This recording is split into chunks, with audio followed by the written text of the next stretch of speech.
Okay, so we talked in the past that we have four types of tissues. The first tissue type is the epithelial.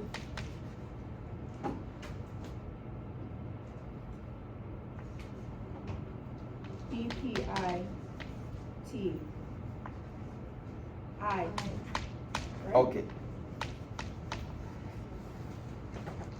You guys confuse me. Epithelial.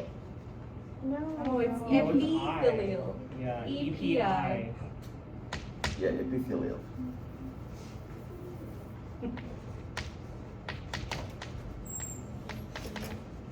We have epithelial tissue, that's number one. And then we have the connective tissue, that's number two. Followed by today's tissue, muscular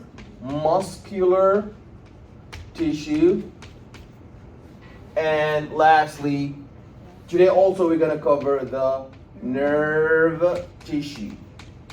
So, all these tissues under the microscope will absolutely not look the same because they have a different function, so they will have a different structure to go with that function.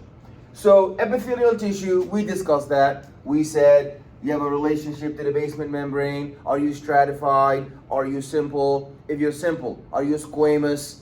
Are you cuboidal? Are you columnar? So we finished epithelial. Connective, this is the most diverse type of tissue that connects organs to one another. The blood was one type, adipose tissue, reticular tissue, dense connective tissue, loose connective tissue. And today we're going to talk about the muscular tissue. So muscular tissue is divided into three types. There is the skeletal muscle tissue, and there is the cardiac muscle tissue, and there is the smooth muscle tissue. And you need to understand that the skeletal muscle tissue is under voluntary control. Under your conscious control, you're able to move your skeletal muscles as you want to flex and extend the joints, while cardiac and smooth muscle tissue is under involuntary control. So, but in the end of the day, whether you are voluntary muscle or you are involuntary muscle, you are a muscle in the end of the day. So, what are the basic components of muscular tissue? Muscular tissue is known to have the ability to do two very important properties. The first property is that muscle tissue is excitable, meaning that it mediates and facilitates the propagation of a membrane voltage change to allow for depolarization to take place. And that is actually shared between both the nervous tissue as well as the muscular tissue. So both of them are excitable. They mediate depolarization, membrane voltage change,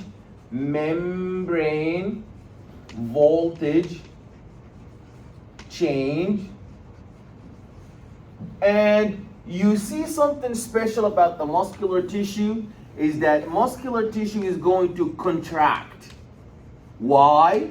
Because the muscular tissue has two types of proteins. One is known as actin, and the other one is known as myosin. Those are the two proteins, one myosin, two actin. Those two proteins are the ones responsible for the contraction. Actin looks like a ball. It's like a ball that has a socket, a pocket. This is actin. Actin looks like a ball that has an empty cavity, pocket, socket. And myosin looks like a double golf head. A double golf head. Now, how does the contraction happen? The contraction happens when the heads of myosin, these are the head of myosin. When the head of myosin binds to the pocket of actin. So when the head of myosin goes inside the body, inside the cavity, the pocket of actin, then there is a power stroke. Power stroke. This power stroke is known as the cocking movement. The cocking movement is the movement where you have a contraction. And this is what rigor mortis is all about. So rigor mortis is because your body is stuck and stiff in the phase of this cocking power stroke movement, where the actin pocket is occupied by the heads of myosin, and the power stroke is so stiff.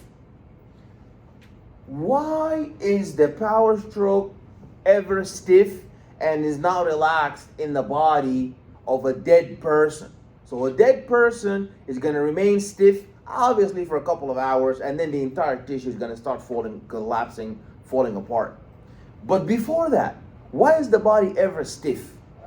It's because ATP is responsible for the relaxation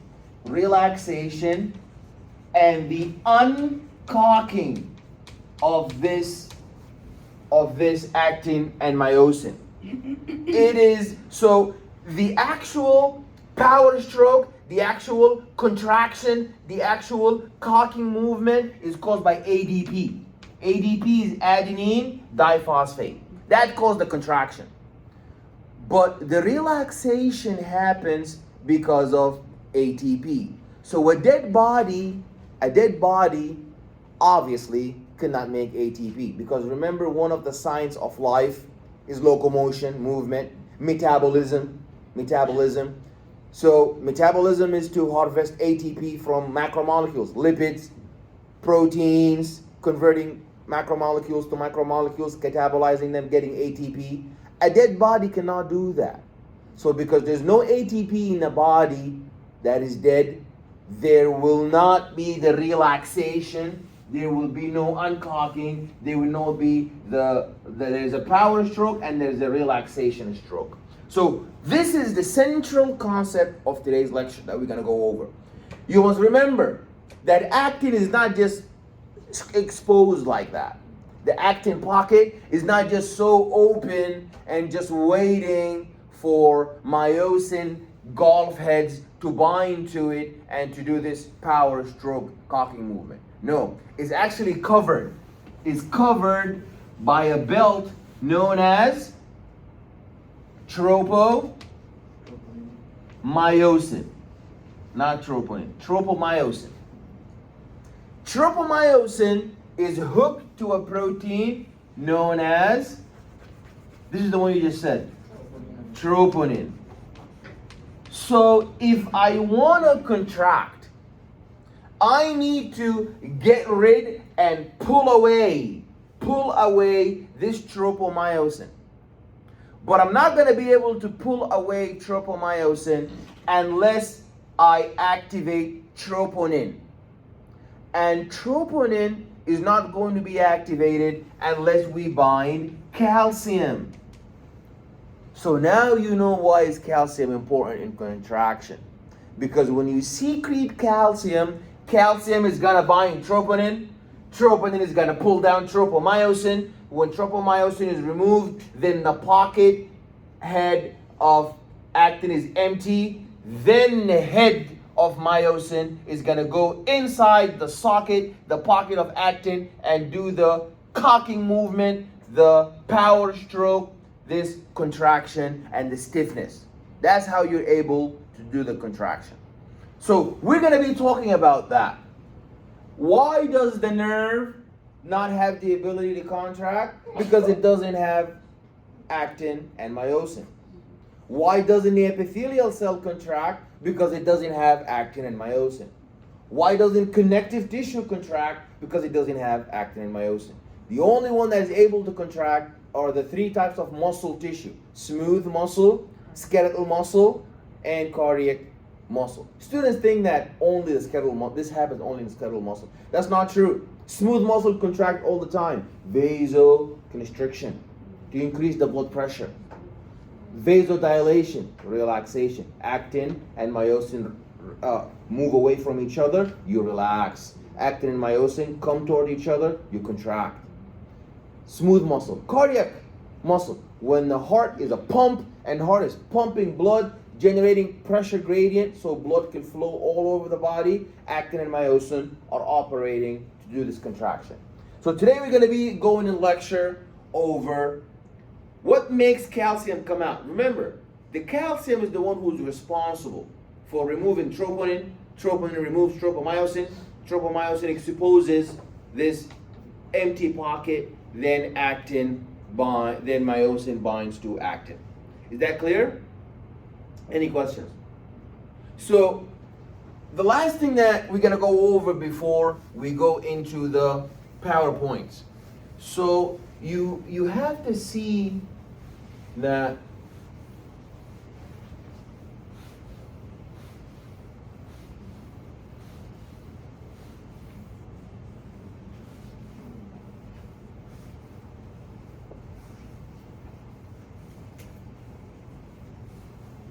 okay, there's something called the neuromuscular junction.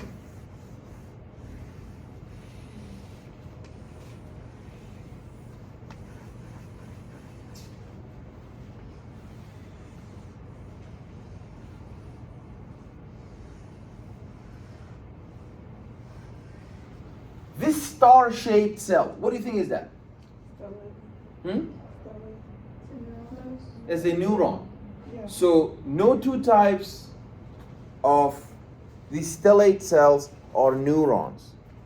Fusiform cells are smooth muscle cells. Discoid cells. Who else looks? What type of cell looks discoid, like a disc? Red blood cell. Is there any cell in the body that is also discoid? Absolutely not. Only the red blood cell. Is there any other cell that looks like a star besides a neuron? Absolutely not. Any cell that is fusiform besides the smooth muscle fiber? Absolutely not. So every cell has a unique function, so it will have a unique anatomy, a unique structure. So what happens here? So we know that this is a neuron. This is a neuron. And the neuron has dendrites, and the dendrites propagate the direction of action potential in this direction. And this is the axon, and the axon is myelinated. It has a lot of myelin sheath. What's the importance of this myelin sheath? It speeds up the signal, because now the action potential doesn't have to go step by step. It can jump around, and that's faster. You know what? When you're running, what are you doing? You're not walking step by step. You're actually jumping over. So running is when you jump over, you get there faster than before. So what is multiple sclerosis? Anybody heard of multiple sclerosis? Multiple sclerosis? Yeah.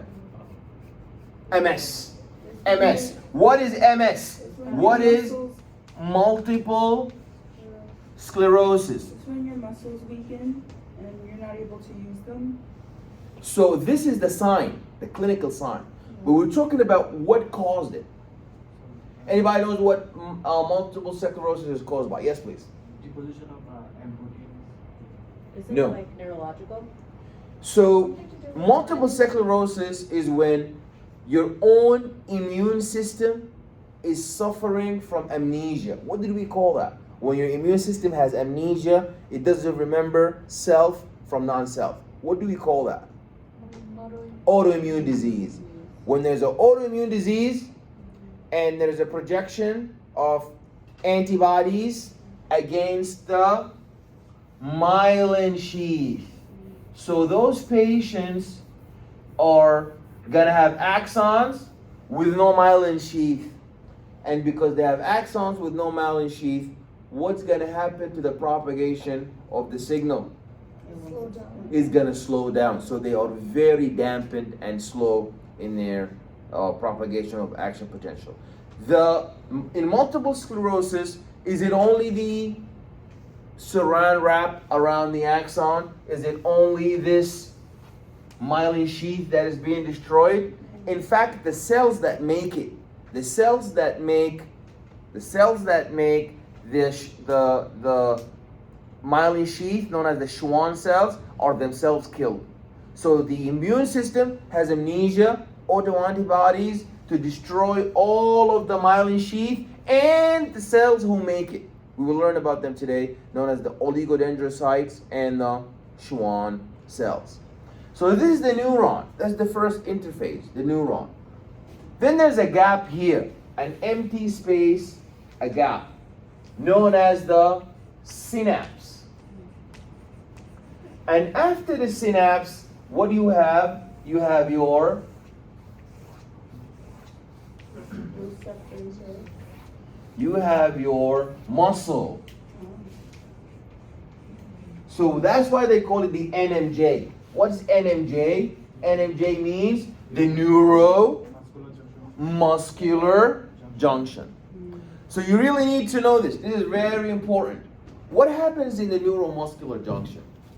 An action potential would arrive, and this action potential is going to arrive through the dendrites, and dendrites are going to be processing and sending the information to the neurosoma. This is the center of the neuron. Then an action potential is going to propagate through the axon, and once the axon is propagating, obviously there's a lot of myelin sheath, so we are jumping around, and we are getting there faster. We are jumping around and getting there faster. And when we reach the nerve terminals, what do we get? There are bubbles that are in the end. What are these called? These are the synaptic terminal. This whole region here is known as the synaptic, actually presynaptic, because it's before. Before is presynaptic, then you have the synapse, then you have the postsynaptic terminal. Presynaptic means that these nerve terminals have these bubbles, these circles, these circles that are full of acetylcholine. What is acetylcholine? It's that thing that we learned in lab. Acetylcholine is a neurotransmitter. So this neurotransmitter is secreted by the neuron, but it's not going to be secreted anytime. It's going to be secreted only when there is a action potential. So when the action potential arrives to the end, the axon terminals are going to unleash and empty through exocytosis all of this acetylcholine. So there's ACH here, ACH here, ACH here, sprinkled like powder all over the synapse. Then what do you expect is found at the other side? What do you think is found at the other side, at the muscle side? Receptors for acetylcholine. So when acetylcholine binds to the receptors, what happens? The receptor of acetylcholine is actually what? The receptor of acetylcholine is actually a channel. So the binding of acetylcholine to the receptor is going to open the channel, and sodium is going to go inside. Potassium is going to come outside. And that is going to cause a postsynaptic potential, local potential. This potential is gonna cause a depolarization in the muscle. When the muscle is now depolarized, what's gonna happen? There's gonna be a positive feedback. So the action potential started with the acetylcholine receptor opening. But are the acetylcholine receptors the only channels that are found on the surface of the muscle? No. There is voltage gated. Acetylcholine receptor is ligand gated. It binds to the ligand acetylcholine. But the other channels are not ligand gated, they are voltage gated. So once the acetylcholine open and the membrane potential change, then the voltage change, then they open. And once they open, positive feedback. Now even more sodium going in, more potassium going out. And this never ending positive feedback cycle, what does that lead to? That leads to the secretion of calcium. And when calcium is secreted, it binds troponin. And when calcium binds to troponin, what happens? Tropomyosin is pulled down. When tropomyosin is pulled down, what happens? Actin is The actin binds to the myosin. the myosin binds to actin, not actin. Yeah, the myosin binds to actin, and you have the power stroke, and you have the contraction. Then ATP comes and does the relaxation, and all of the acetylcholine is going to be recalled. Is that clear? Yeah. Before I begin the slides, something very important. What is myasthenia gravis? It's somewhere here in this long story. Myasthenia. What is myasthenia gravis? That's a disease. Autoimmune disease. Yeah, excellent. So you gave us one thread. You're working like detectives. That's an autoimmune disease. Just like multiple sclerosis. Multiple sclerosis destroys these guys. The That one destroys the myosin. let's go step by step, please. Multiple sclerosis destroys the myelin sheath and the cells that produces it. Excellent. Schwann cells and oligodendrocytes. Because Schwann cells wrap the myelin sheath around axons of the peripheral nervous system. While the central nervous system, you have oligodendrocytes. Very good. That's multiple sclerosis. Myasthenia gravis, what is it? Excellent. So myasthenia gravis is gonna destroy not the myelin sheath, but it's gonna destroy these guys. The acetylcholine receptors on the muscle. So now the nerve is doing its job, letting go of acetylcholine, and the synapse is full of acetylcholine, there's no receptor. So they have diseases like the drooling of the eye, because they are unable to contract and pull up the tissue. So the tissue is relaxed and falling down. Okay? Yeah, you need to know that. Very important. Okay, so now if we look into the slides, that's gonna make a lot of sense. But this is like the butter. If you understand this, then you pretty much have like 90% of what the lecture is gonna be about. Okay, so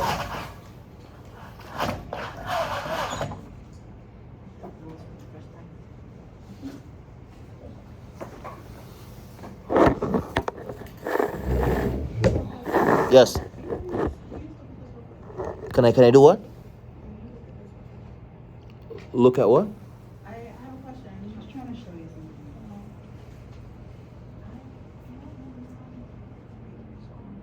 Okay. ITA. So call them, they will help you.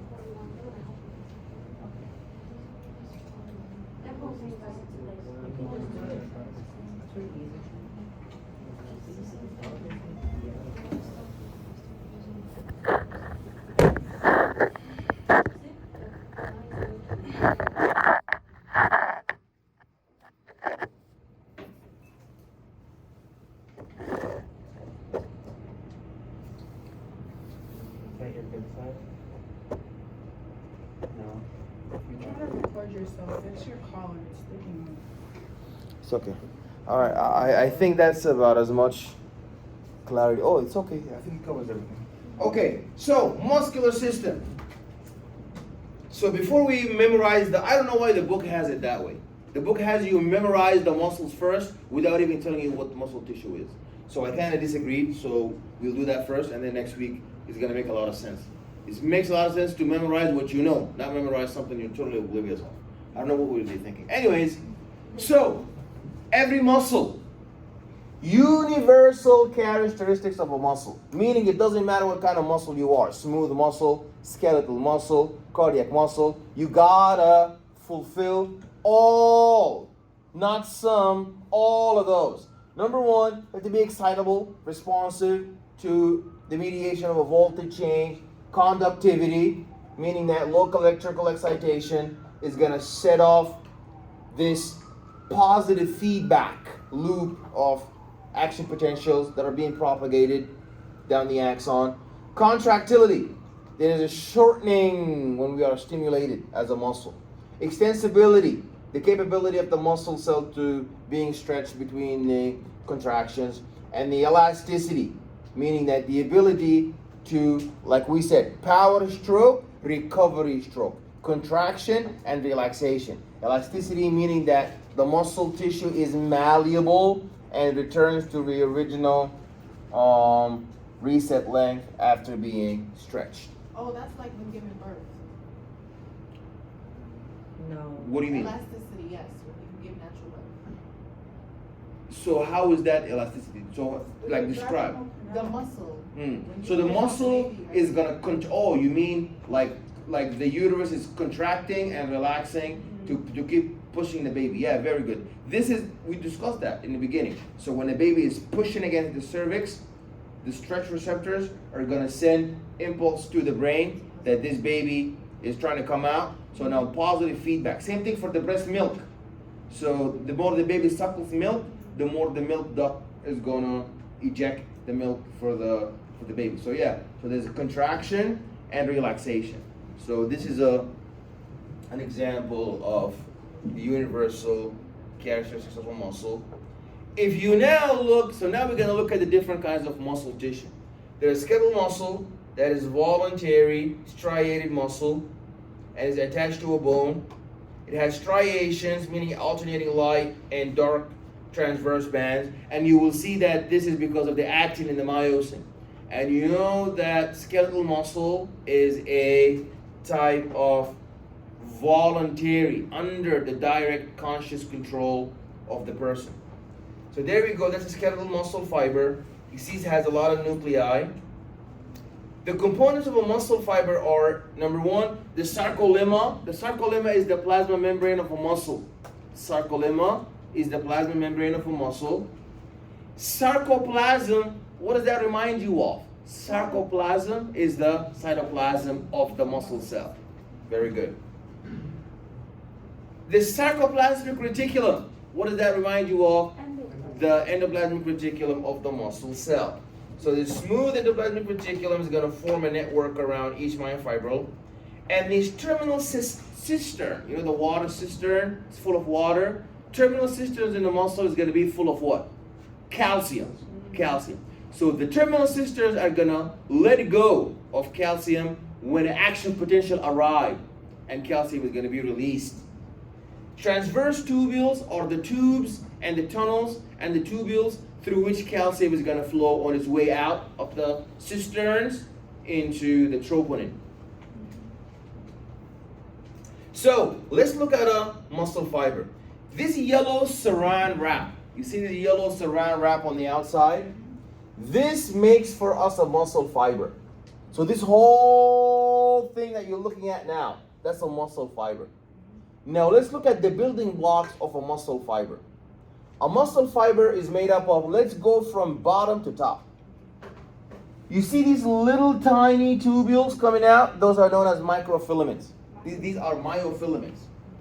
Those multiple myofilaments are gonna come together to give you a one myofibril. So many myofilaments give you a one myofibril, and many different myofibrils coming together will give you what? Many different myofibrils are going to come together while being wrapped with this saran wrap known as the sarcolemma. This is the sarcolemma, and you know this is all gonna make for us a muscle fiber. So now we're gonna talk about these myofilaments. Myofibrils are composed of muscle filaments. There are the thick filaments, and these thick filaments are about several hundred myosin molecules. Several hundred myosin, the golf heads. There we go. This is what we talked about earlier. So actually, the reason why myosin is comprising the thick filament, because it's not one golf head, it's double, two golf heads. So two golf heads that are intertwined around, so they have head and a tail. So two golf heads intertwined with their tails, and many myosins give you a thick filament. You know now why the thick filament is dark? Because it has a lot of thick myosin that is being tightly packed together. Questions?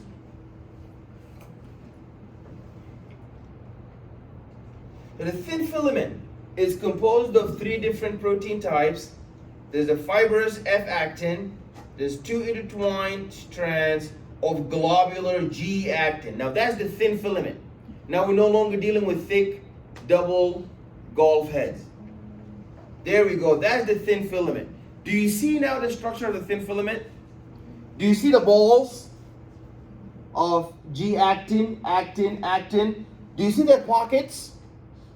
The pockets are closed with this blue belt. What's the name of this blue belt?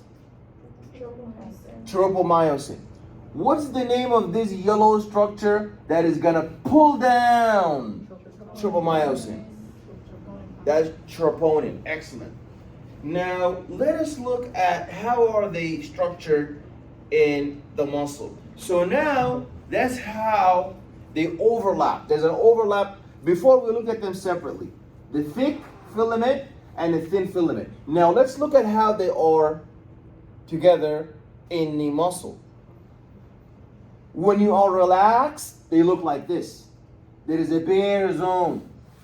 But when they bind to each other, when the myosin head binds to the actin pockets and does the power stroke, the cocking movement, and does the contraction, this bare zone, is it gonna get shorter, closer, or is it gonna get wider? Closer. It's gonna get closer, shorter. Very good.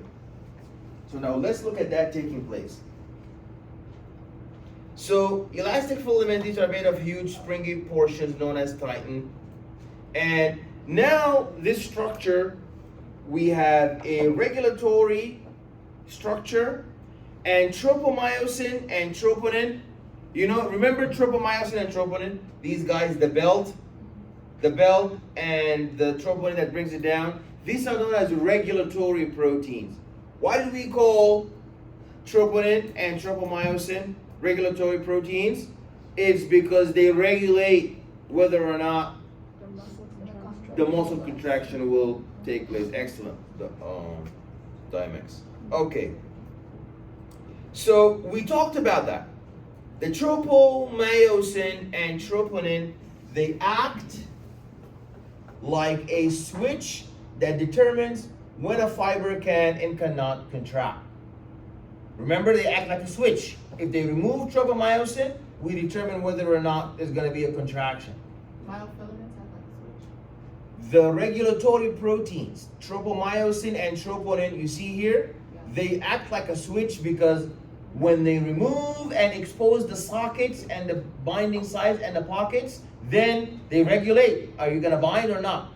So that's why we call them regulatory proteins. Troponin is going to change shape to move away, to drag away tropomyosin from the pockets of the active site. You need to know that there are other proteins like dystrophin, for example. Dystrophin is like a staple. It hooks. There you go. That's dystrophin. Dystrophin is going to hook together the thin filament to the plasma membrane of the muscle tissue. So that's why you see the contraction happen. Because we're not only reliant on the thick filament and the thin filament contracting, but we need this dystrophin linker molecule to transfer this contraction to the whole cell. So this linker, you see this red dystrophin, is the one that is carrying and mediating for us and facilitating the contraction between the filament and the plasma membrane. There we go. So this is the thick filament, and now this is a way for us to look at the muscle cell to see that there's a contraction, and if the H band got shorter, all that means that we're doing contraction, and the Z band, the Z line, is between two opposite and two adjacent sarcomeres, and you see that this is the Z disc and that's the M line. So this is just a way for us to break down how to identify the muscle tissue. But the most important thing to remember is that red is actin, and it is full of pockets.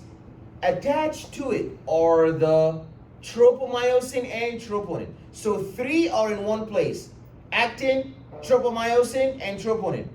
And the lonely one is the myosin, is lonely.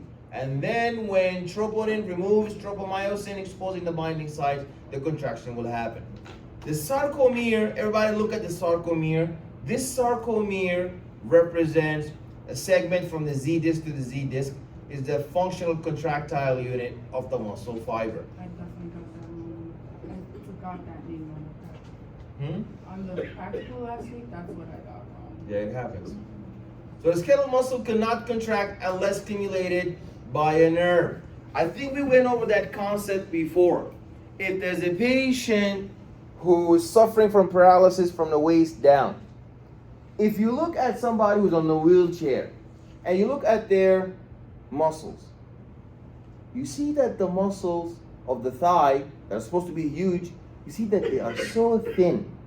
Why is that the case? Because they're not being used. Because the acetylcholine is not being released, because the nerves are not mediating an action potential. Is there anything wrong with the muscle? The muscle is fine. Receptors are fine, but there's no acetylcholine. So when you don't stimulate the muscle is not going to contract. When it doesn't contract, it's going to atrophy. A perfect case of, if you don't use it, You're gonna lose Those it. are for like patients who are bedbound and like there's patients like in the nursing home that they don't get enough movement from physical therapy or stuff, and they just lose the range of motion of the muscles. yeah, they get like an ulcer. Yeah. So when they sit for too long on their back, and that is like a stress, and sometimes festers like some infectious, make like a bed sore. Yeah, those are the elderly people that stay along. It's a very bad thing. Yeah, like their legs too, they just lose range of motion. Yeah, it's very bad. Yeah, raise your hand if you work like a nursing home or a caring center. Yeah, they suffer. A lot of patients. Yeah, and all it takes is to flip them to the other side. Yeah, but the thing is that I have had patients in nursing homes that the nurses don't do anything for it. Like they just don't. But at the same time, it's because there's short staff of nurse. Yeah, So there's not enough nurse. There's a lot of patients, but not enough nurses. yeah.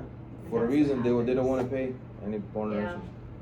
Yeah, it's But very it's sad bad. because then it affects the patient, and if the patient doesn't have an advocate, it even gets worse. Yeah, all that it takes is to flip the patient to the other side. They will never have a bed sore. They will Yeah. never have a bed sore if you flip them. But they're just forgotten there for so long, and then they have these bed sores. Some people are just also lazy. Like even if you have a home health aide or a nurse's aide or whatever, and you're supposed to help somebody at their house after having physical therapy, you're letting them sit there and lay there for days and weeks without flipping them. Yeah. You know what I mean? That's very bad. That's neglectful. Yeah, neglect. Yeah. Yeah. So very inhumane. But that's Okay. like- So this is known as denervation atrophy. We atrophied, we got thinner and weaker, we shrink as a muscle because we're no longer stimulated. Okay, so the motor neuron. Motor neuron is the neuron that stimulates the muscle. That's why they call it the motor neuron. So a motor unit is when one nerve fiber and all the muscle fibers are innervated by it, and they behave as a functional unit. So let's look into these motor units, and we kind of discussed this. This is the most important slide of the lecture. Why? Because you have, what is this butterfly shape? This is your That's like the nerve. spinal cord. This is the center. We're going to discuss that in the next lecture. So you have a center here. That's the spinal cord. That's not a disc. And a No. disc? Yeah. What do you mean a disc? Doesn't your spine have like a disc? So the entire spinal cord, once it is inside the vertebral column, between each two vertebrae, they call that a disc. But this is your spinal cord. Okay. So the spinal cord is the center that is going to let out the effector motor output response, somatic output response to the muscular tissue. So this is the nerve that's going to secrete acetylcholine, is this one coming out of the spinal cord. You see it's coming out of the spinal cord, the nerve, the dendrite are going to secrete acetylcholine to the muscle. So now let's look in more detail and see how that works.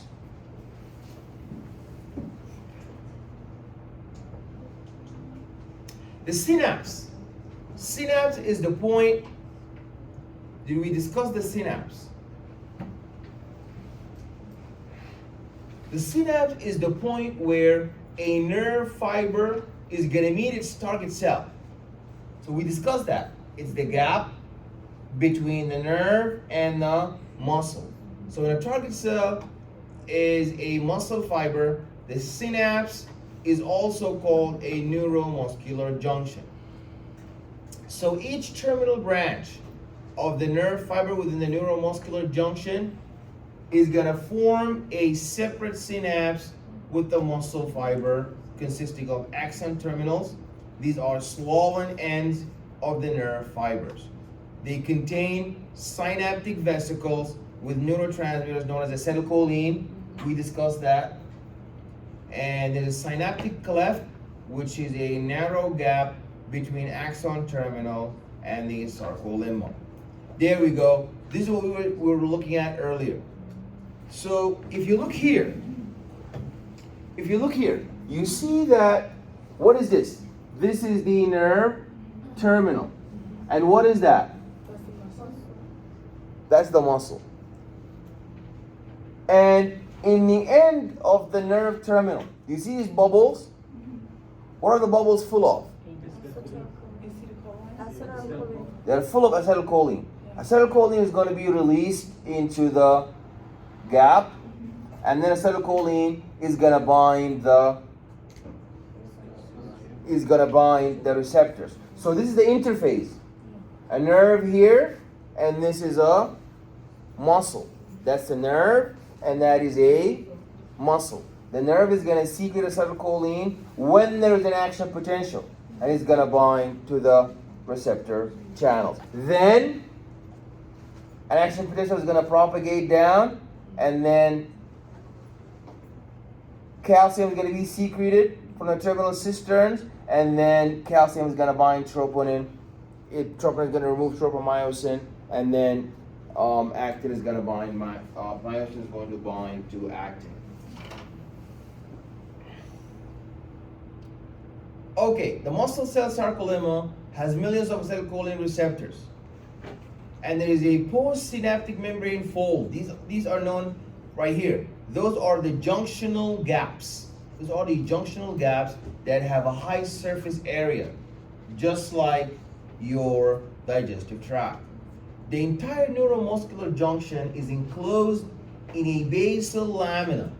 So there's a thin layer of collagen and glycoprotein separating the muscle fiber and nerve ending from surrounding the connective tissue. So they pass through the synaptic cleft and nearly fill it.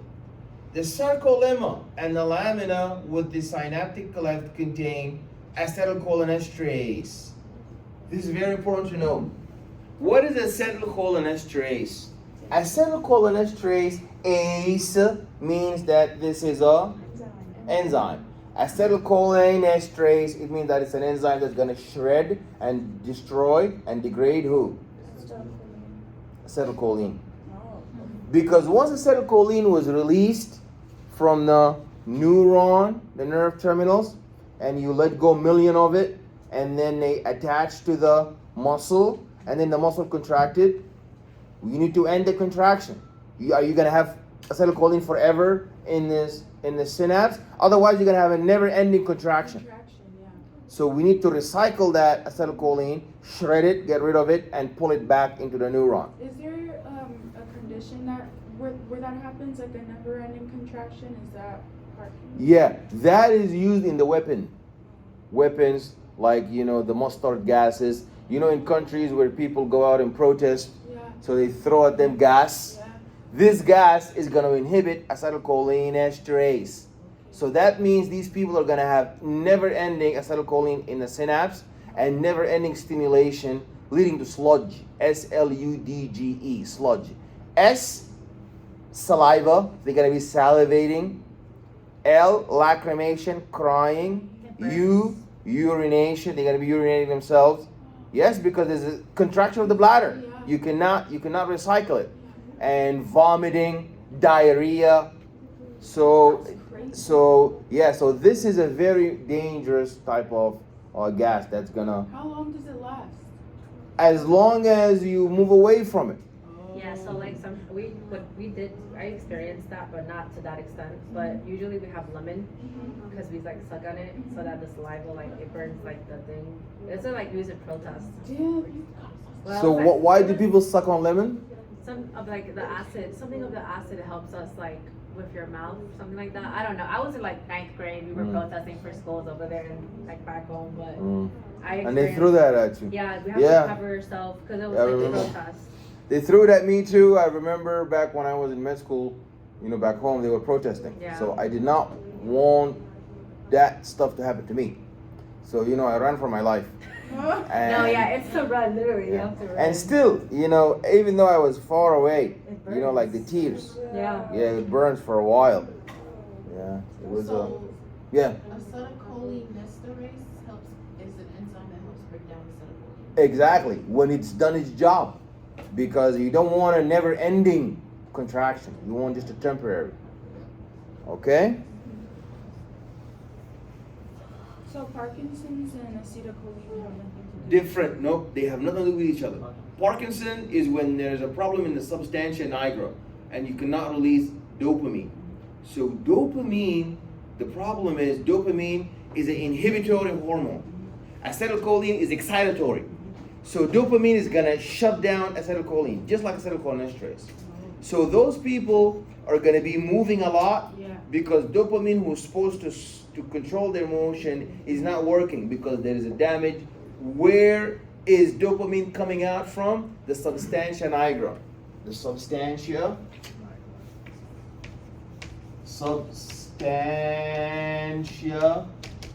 nigra.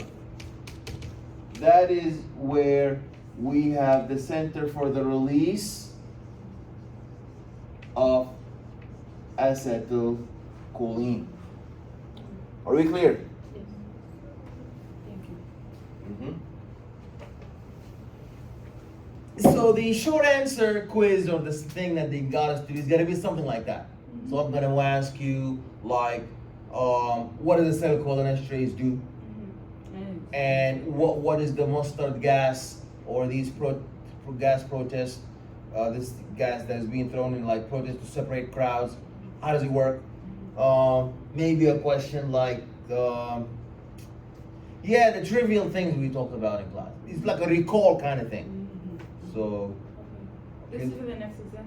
no, not an exam. I'll make it a quiz. I'm not gonna make it an exam. I'll make it a quiz because the exam is gonna worth a lot in your grade. I'll make it like a quiz. Exam is filling though. The next exam is filling, right? No, the next exam is multiple choice. I'm trying to help you guys accumulate many points before the storm, before the final and the fourth exam. But I got an idea recently. The fourth exam, I'm not. You know how it was supposed to be right before the final, and then the final is cumulative. I'm not gonna do that. I'm gonna make the fourth exam like I'm gonna make it push it a week before, and I'm gonna make the final 50% whatever that wasn't covered on after. So for example, I'll make the fourth exam, then the week after that is gonna be a lecture with 2 chapters, then the week after that is the final. And the final is gonna be 50% those 2 chapters, and the other 50% is cumulative. And instead of having like the whole yeah. So the final. Okay. So like part 1, part 2. Hmm? Like a part 1 and a part 2. No. It's a one exam, 100 questions, but 50 of them are restricted to the 2 chapters that weren't included in chapter or in exam 4. And the other 50% is everything from chapter 1 to 4. So that gives you like so now you're gonna go bank on these 2 last chapters, make sure you know all of them because that's half of your exam. And then just keep reviewing the other questions for the 50%. And the higher you got on the final, I will replace your lowest. Or if you were absent on one exam, or you are one exam you did bad on. Yes? What about like lab practicals? Yeah, lab practicals, what about it? Like will there be a cumulative one or no? Of course, it's on the syllabus. The final lab practical, the photos, that's like cumulative. Okay. Because those ones, I cannot like here, like move up. That one is fixed by the department. So, but I gave you the files, just like go over the photos. And the same law. If you do well on the final lab practical, is gonna be like replacing your loads. You're gonna proctor it the same way you did it last time? Yeah, maybe like sometimes we're gonna have stations, sometimes we're gonna have papers. So it depends on the situation. But all you need to do is just go over the photos, you'll be fine. Okay, this is the series of steps. What's going on? I didn't understand what you were saying. So I was just. Okay, so now let's deal with exam 3. After that, it's okay. Yeah. Now let's just focus on the 4 chapters that you need to do, their homework, and go over their questions in order to do well on the 3rd exam. Then after that, I'll answer anything else. Yeah, it just gives me anxiety when you talk about the future. Yeah. I'm not there yet. So. Okay, so this is everybody look, this is the nerve axon terminal. And you see, what's this red arrow referring to? It's referring to an action potential. The action potential is going to let go of the synaptic vesicles full of acetylcholine. Then acetylcholine, the arrival of the nerve signal to the terminal end is going to lead to there you go. You see now what happened to the vesicles when the action potential arrived? The vesicles opened and all of acetylcholine is poured out in the synapse. When it's poured out, where did the green acetylcholine bind to? It binds to the acetylcholine receptor. When the acetylcholine receptor bound to acetylcholine, what happened?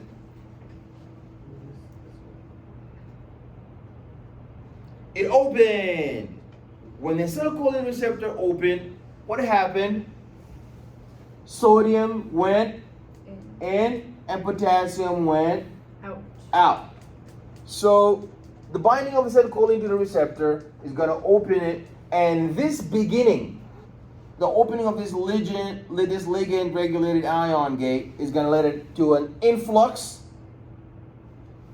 inflow of sodium and an efflux, outflow of potassium. That now, remember, the acetylcholine is ligand gated. Ligand meaning it needs like a neurotransmitter to open it. Now let's look at what the ligand gated is going to do. What the ligand gated channel opened, the membrane potential has changed. And when the membrane potential changed, what happened now? These other channels are open now. What do we call it? You see, this was voltage gated. The voltage gated channel changed the voltage of the membrane, and then what these channels are. These are voltage gated channels. This is ligand gated channel. Acetylcholine needed a ligand to open. These guys did not need a ligand to open. What did they need to open? A voltage. And the voltage difference change leading to more sodium influx, opening of voltage regulated ion gates, creates action potentials. And you see that's how we mediate. Action potential is propagated down the T tubules. Does everybody see the action potential flowing down the T tubules? Yes. And then the calcium is released from the terminal cisterns. And then there we go. Now we got to our friends. Now calcium has been released. Calcium binds to who now? Calcium bound to troponin. Then what does troponin do? You see the arrow point? Away. So now you expose the pockets. Shifting of tropomyosin is going to expose the active site of the. So tropomyosin was shifted, exposing the socket, the pockets for the binding of the heads.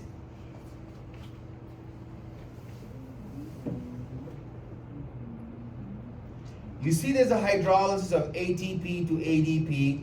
There's an activation of the cocking of myosin head. There you go. So remember when we were talking about the power stroke? Who caused this? Everybody see where my mouse is?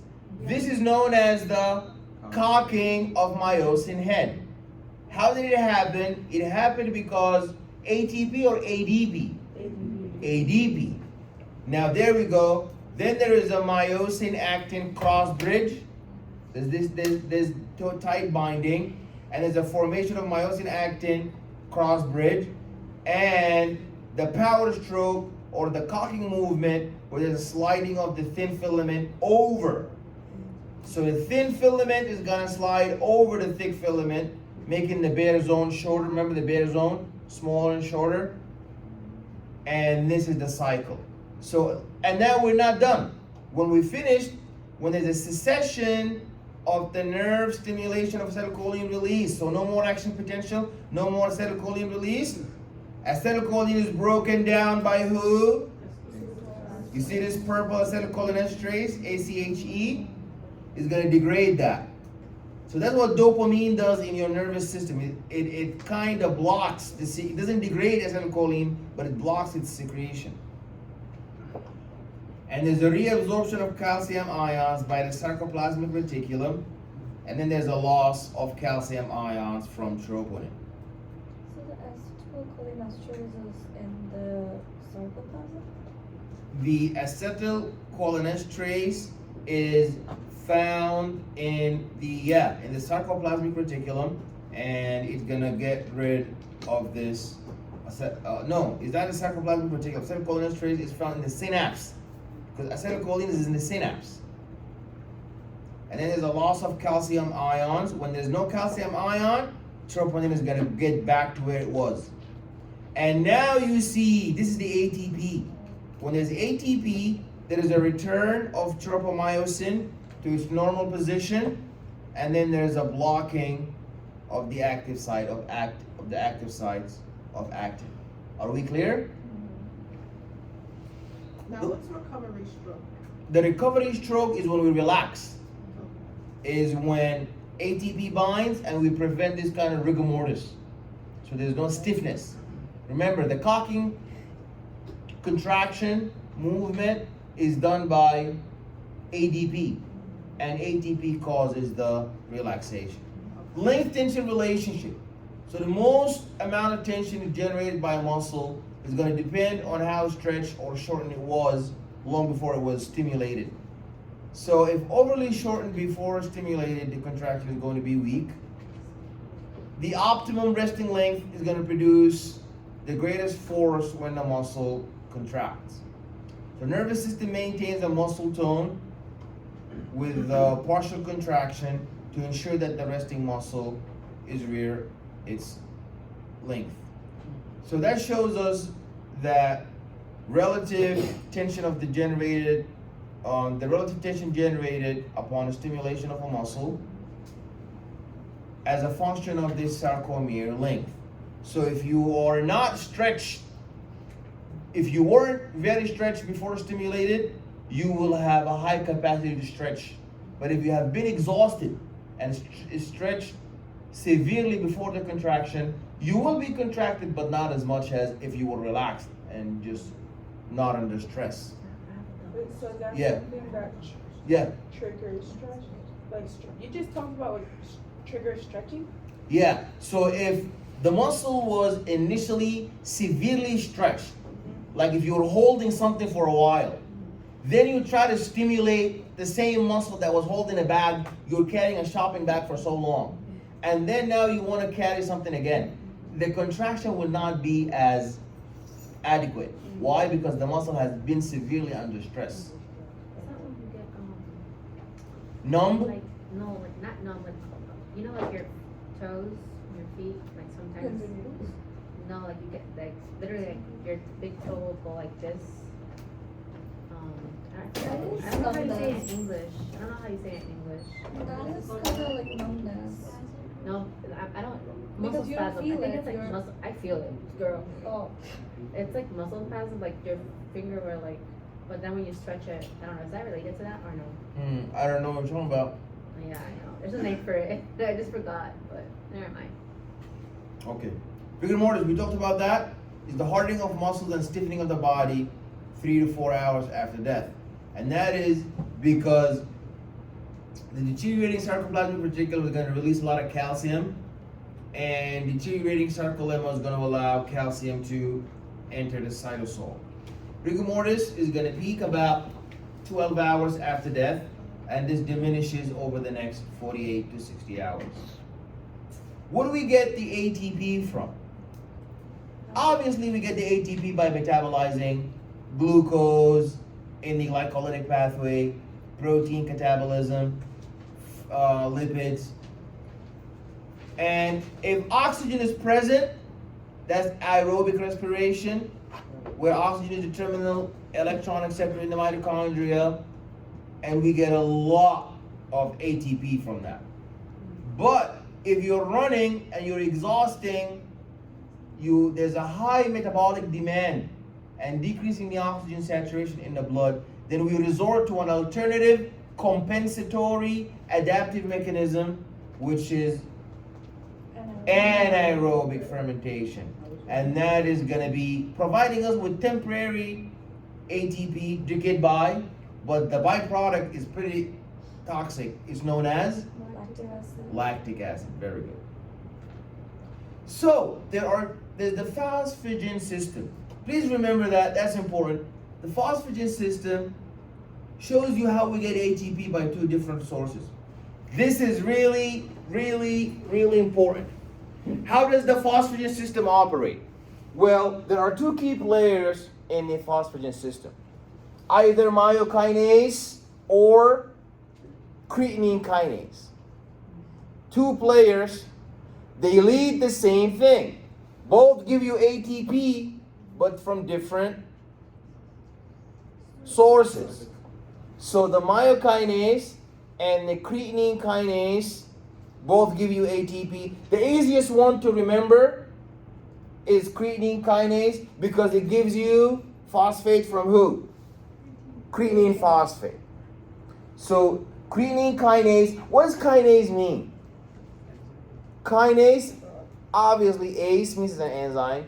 Kinase means it's an enzyme that will add and tag phosphate group. It will add a phosphate group. So creatinine creatine kinase is going to take a phosphate group from creatine phosphate and it's going to convert it from, because we took away the phosphate, it's going to be creatine. And then we're going to take the phosphate and give it to ADP to get ATP. That's creatine kinase taking phosphate from creatine phosphate. Myokinase doesn't deal with creatine. It deals with ADP. So you know adenine diphosphate, adenine with 2-phosphate, adenine triphosphate, ATP, adenine monophosphate, 1 ATP. So the myokinase is going to go to 1 ADP, take 1 phosphate from it, and couple it to another ADP, and we get ATPs.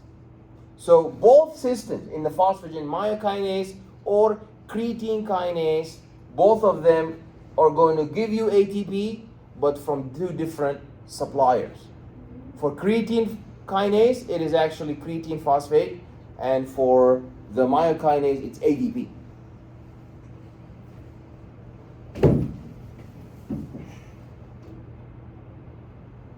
Okay, for the heart, you have the cardiac myocytes. These are involuntary, such as your skeletal muscles. They have intercalated disc. And you see that these varicosities of an autonomic nerve fiber in unitary smooth muscle, you see that there's stimulation and the muscle is going to contract. And these are the layers. We talked about that your stomach is going to contract, and when the stomach contracts, it is under the involuntary control of your parasympathetic nervous system. Remember rest and digest? When you are resting and you are trying to move the food down the esophagus and secrete the acid and contract and churn and crush the food and then release it into the intestine, and the intestine is going to absorb the food, deliver it to the blood. Multi-unit smooth muscle, and this is the unitary smooth muscle. So you have multi-unit and unitary smooth muscles. Those are stimulated all together, leading to, these varicosities are the nerves that pass through the muscle spindles and stimulate them to contract, to cause the vasoconstriction and vasodilation. Okay, the autonomic nerve fibers and neurotransmitters affect the rate of contraction of smooth muscles. Chemicals also, oxygen, low pH, temperature, the autorhythmicity, and the stretch. These are all going to be affecting the excitation of the smooth muscle. So here's the smooth muscle contraction, and these are the relaxed smooth muscle cells. And you need to be familiar with the disease muscular dystrophy, and this is a group of hereditary diseases. Remember dystrophin that we talked about earlier? There's a problem with this linker staple protein, a genetic mutation where we don't no longer make it, and that's gonna cause like stiffness. Myasthenia gravis, we talked about that. It's an autoimmune disease in which the antibodies are going to attack the neuromuscular junction and bind acetylcholine receptors together in clusters, destroying them, not allowing the actual acetylcholine to bind them. And you see that the test for myasthenia gravis, you see that this is the drooling of the eye, and that shows that the acetylcholine receptors have been blocked. Any questions? Okay, take the quiz. The quiz is on now. Take the quiz for chapter 11. Then we'll take a break and come back for the chapter 12. Please log into McGraw-Hill Connect. Take the quiz. Yeah, for chapter 11. 10. Oops, for chapter 10. I said 11. Chapter 10.